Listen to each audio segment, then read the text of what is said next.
Well, hey folks, how y'all doing? Welcome back, and I'll tell you what we're going to be doing today. Yeah, we're going to be reviewing an honest review of a knife. The people from KUMA said, hey Tom, would you mind doing an honest review of one of our knives?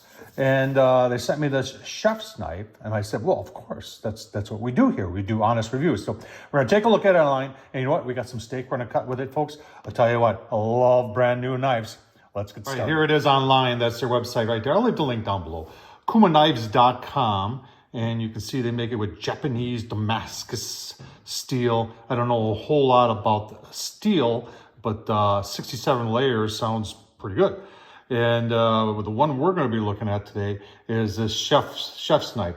And there's a, if you ever went shopping for knives, holy cow, there is a lot out there to choose from. So 35 bucks for a razor sharp out of the box, 8-inch kitchen knife. I don't think it's out of this park unreal, but I tell you what, there's only one way to figure that out, and that's to take a closer look at it and try it. So one of the things I've always done before is you take a piece of paper and you see if it can yeah, look at that.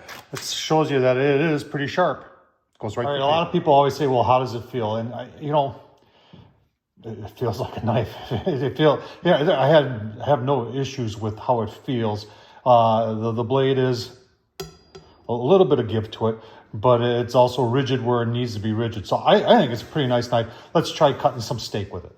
All right, let's use this knife, the KUMA, to cut this steak. All right, let's give it a go. Oh man, that's a beautiful looking knife, isn't it? You see that? Oh man. Nice. Like butter.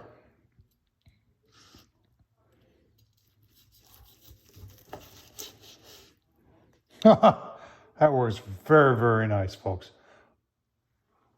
Check them out. All right, final thoughts on it. I tell you what, for 35 bucks, works pretty gosh darn nice. And they've got a lot of other nice choices out there. So check them out. I'll leave the link down below to KUMA. Folks, take a look at their website. Thumbs up, leave a comment, and as always, thanks for watching.